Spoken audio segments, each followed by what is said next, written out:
1981 সালের 30 মে ভোরে চট্টগ্রামে এক সামরিক অভ্যুত্থানে নিহত হয়েছিলেন বিএনপির প্রতিষ্ঠাতা এবং তৎকালীন রাষ্ট্রপতি জিয়াউর রহমান। 43 বছর আগের সেই হত্যাকাণ্ড নিয়ে এখনও নানান প্রশ্ন উঠতে দেখা যায়, যেগুলো বছরের পর বছর ধরেই অমীমাংসিতই রয়ে গেছে।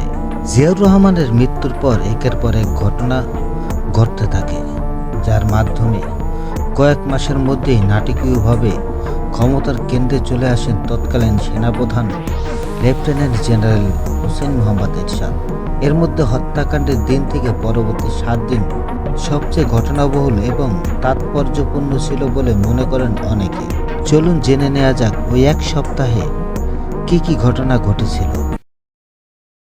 ঘটনার আগের দিন অর্থাৎ 1981 সালের 29 মে তৎকালীন রাষ্ট্রপতি জিয়াউর রহমান 2 দিনের সফরে চট্টগ্রাম গিয়েছিলেন।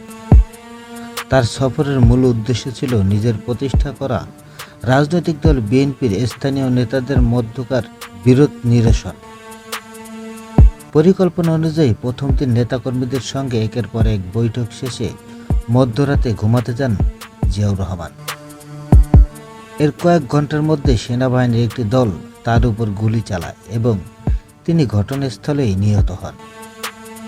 ঘটনার পর 30 মে সকালে রেডিওতে প্রথমবারের মতো জিয়াউর রহমানের মৃত্যুর খবর ঘোষণা করা হয়। তখনকার পত্রপত্রিকার খবরে বলা হয়েছে যে অন্যান্য দিনের মতো সেদিনও চট্টগ্রামের বেতার কেন্দ্র থেকে সকাল 7টায় সংবাদ প্রচার শুরু হয়, কিন্তু মাত্র 3 মিনিট চলার পর হঠাৎই সংবাদ পাঠ বন্ধ হয়ে যায়। এর কিছুক্ষণ পর চট্টগ্রাম সেনানিবাসের তৎকালীন general officer commanding GOC major general Abul মঞ্জুরের বরাত দিয়ে রাষ্ট্রপতি জিয়াউর রহমানের নিহত হওয়ার খবর প্রচার করা হয়। ওই খবর প্রচারের আগ পর্যন্ত চট্টগ্রামের সাধারণ মানুষ এবং স্থানীয় প্রশাসনের বেশিরভাগ কর্মকর্তারা জিয়াউর রহমানের মৃত্যুর ব্যাপারে নিশ্চিতভাবে কিছু জানতেন না বলেও তৎকালীন পত্রপত্রিকার খবরে বলা হয়েছে। রেডিওতে ঘোষণা দেওয়ার পর জিয়াউর রহমানের মৃত্যুর খবর দ্রুতই চারিদিকে ছড়িয়ে পড়ে। এক বিবৃতিতে তৎকালীন সরকার জানায় যে বিপ্লবী পরিষদ পরিচয় দেওয়া কিছু সেনা সদস্য রাষ্ট্রপতি জিয়াউর রহমানকে হত্যা করেছে। এমন পরিস্থিতিতে তৎকালীন উপরাষ্ট্রপতি বিচারপতি আব্দুস সাত্তার অস্থায়ী রাষ্ট্রপতির দায়িত্ব গ্রহণ করেন। ক্ষমতা গ্রহণের পর জিয়াউর রহমানের মন্ত্রিসভার সদস্য এবং বিভিন্ন সেনাবাহিনীর প্রধানদের সঙ্গে কয়েক দফায় বৈঠক করেন মিস্টার সাত্তার। বৈঠকে তিনি সেনাবাহিনীর প্রধানসহ সবাই অস্থায়ী রাষ্ট্রপতি সরকারের প্রতি অনুগত প্রকাশ করেন বলে তখনকার গণমাধ্যমের খবরে বলা হয়েছে। ক্ষমতা গ্রহণের পর 30 মে থেকে সারা দেশে অনির্দিষ্টকালের জন্য জরুরি অবস্থা ঘোষণা করেন তৎকালীন অস্থায়ী রাষ্ট্রপতি আব্দুস সাত্তার। এ বিষয়ে সরকারের পক্ষ থেকে আনুষ্ঠানিক বিবৃতি প্রকাশ করা হয়। এ বিষয়ে তৎকালীন সরকারের পক্ষ থেকে আনুষ্ঠানিক বিবৃতি প্রকাশ করা হয়। সেখানে বলা হয় যে রাষ্ট্রপতিকে হত্যার ঘটনায় জাতীয় নিরাপত্তা হুমকির মুখে পড়েছে বলে মনে করেন সরকার। ফলে পরিস্থিতি বিবেচনায় জরুরি অবস্থা ঘোষণা করা হয়েছে। পরবর্তী নির্দেশ না দেওয়া পর্যন্ত দেশের কোথাও সভা সমাবেশ, গণজামায়াত ও মিছিল নিষিদ্ধ করা হয়। তবে জরুরি অবস্থা ঘোষণার ফলে সংবিধান বা সংসদ বাতিল হবে না বলে বিবৃতিতে জানায় সরকার। সঙ্গে এটাও জানানো হয় যে দেশের পরিস্থিতি স্বাভাবিক হওয়া মাত্রই জরুরি অবস্থা তুলে নেওয়া হবে। হত্যাকাণ্ডের কয়েক ঘন্টার পরেই জিয়াউর রহমানের মরদেহ গোপনে চট্টগ্রামের পাহাড়ি এলাকায় রাঙ্গুনিয়ায় নিয়ে যাওয়া হয়। সেখানে একটি পাহাড়ের পাদদেশে জিয়াউর রহমানের কবর দেওয়া হয় বলে তখনকার একাধিক পত্রিকার খবরে বলা হয়েছে। প্রত্যক্ষদর্শীদের বরাত দিয়ে 1981 সালের 2 জুনে দৈনিক সংবাদের একটি প্রতিবেদনে বলা হয় যে 30 মে সকাল 8টা থেকে 9টার মধ্যে সেনাবাহিনীর একটি দল চট্টগ্রাম সার্কিট হাউসে আসে। তারা নিহত রাষ্ট্রপতি জিয়াউর রহমান সহ অন্তত 3 জনের মৃতদেহ গাড়িতে তুলে অজ্ঞাত স্থানে নিয়ে যায়। ঘটনার পরে 30 মে সকালে সার্কিট হাউসে গিয়েছিলেন সেনাবাহিনীর তৎকালীন মেজর রেজাউল করিম রেজা। কয়েক বছর আগে বিবিসি বাংলাকে দেওয়া একটি সাক্ষাৎকারে মিস্টার রেজা বলেন, যে তাকে বাসা থেকে ডেকে নিয়ে সার্কিট হাউসে পাঠানো হয়েছিল। সেখানে আগে থেকে অবস্থান নিয়ে থাকা সৈন্যদের নিরাপদে সরিয়ে নেবার জন্য। কর্নেল মতিউর রহমান আমাকে ডাকেন, ডেকে বলেন জিয়াউর রহমানের ডেড বডিটা কিছু ট্রুপস সাথে নিয়ে সার্কিট হাউস থেকে নিয়ে পাহাড়ের ভিতরে কোথাও কবর দেওয়ার জন্য। আমি তখন তাকে বললাম যে আমাকে অন্য কাজ দেন। তারপর উনি মেজর শওকত আলীকে ডেকে ওই দায়িত্ব দিলেন। বেশ কয়েকজন সেনা সদস্যকে সঙ্গে নিয়ে মেজর শওকত আলী এরপর জিয়াউর রহমানের মৃতদেহ পাহাড়ি এলাকায় নিয়ে দাফন করেন বলে জানান। জিয়াউর রহমানের সঙ্গে একই কবরে কর্নেল এহসান এবং ক্যাপ্টেন হাফিজের মৃতদেহ সমাধি করা হয়েছিল।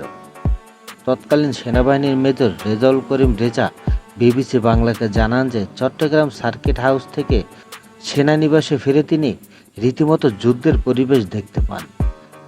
মেজর রেজার মতো যেসব সেনা কর্মকর্তা হয়তো ছুটিতে ছিলেন অথবা অন্য কোনো কাজে ছিলেন, তাদের ডেকে এনে বিভিন্ন দায়িত্ব চাপিয়ে দেওয়া হয়েছে। মেজর রেজার কাঁধে নতুন চাপ, মেজর জেনারেল আবুল মঞ্জুরের প্রধান নিরাপত্তা কর্মকর্তার দায়িত্ব। চট্টগ্রাম সেনানিবাসের তখনকার সিওসি মঞ্জুর ব্যারাকে ঘুরে ঘুরে বক্তব্য দিচ্ছিলেন বলে জানান রেজা। এক পর্যায়ে তার কাছে ঢাকা সেনানিবাস থেকে একটি টেলিফোন আসে। টেলিফোনের অপর প্রান্ত থেকে বলা হলো যে জেনারেল এরশাদ মেজর জেনারেল মঞ্জুরের সাথে কথা বলতে চান। কিন্তু জেনারেল এরশাদের সাথে কথা বলার বিষয়ে মোটেই আগ্রহী ছিলেন না জেনারেল মঞ্জুর। রেজার কাছে মনে হয়েছিল যে মেজর জেনারেল মঞ্জুরের সাথে সমঝোতার মাধ্যমে জেনারেল এরশাদ হয়তো ক্ষমতায় যেতে চাচ্ছেন, কিন্তু জেনারেল মঞ্জুর হয়তো জেনারেল এরশাদকে মেনে নিতে চাননি। জিয়াউর রহমানকে হত্যা করার পর চট্টগ্রাম শহরের নিয়ন্ত্রণ নেয় অভ্যুত্থানকারীরা। জারি করা হয় সন্ধ্যা আইন।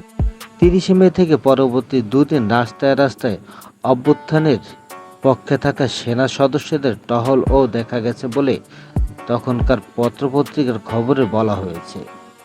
খবরে আরও বলা হয়েছে ওই দিন সকালে 9টার পর ঢাকার সঙ্গে চট্টগ্রামের টেলিযোগাযোগ ব্যবস্থা পুরোপুরি ভেঙে পড়ে। অন্যদিকে অভ্যুত্থানকারীরা অবস্থান নেওয়ায় সড়ক ও আকাশপথেও যোগাযোগ বন্ধ হয়ে যায়। ফলে চট্টগ্রাম পুরোপুরি যোগাযোগ বিচ্ছিন্ন হয়ে পড়ে।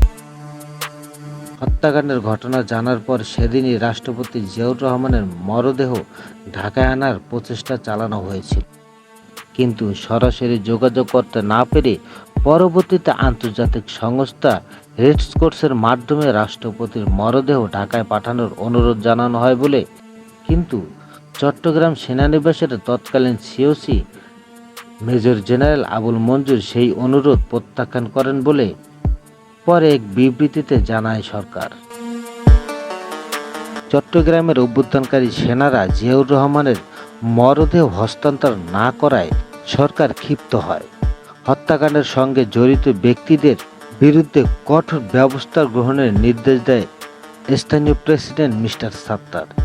এ অবস্থায় চট্টগ্রাম সেনানিবাসের সিওজি মেজর জেনারেল মঞ্জুর সহ অভ্যুত্থানে অংশগ্রহণকারী সদস্যদের সবাইকে 31 মে দুপুর 12টার মধ্যে আত্মসমর্পণ করার নির্দেশ দেন তৎকালীন সেনাপ্রধান লেফটেন্যান্ট জেনারেল হোসেন মোহাম্মদ এরশাদ।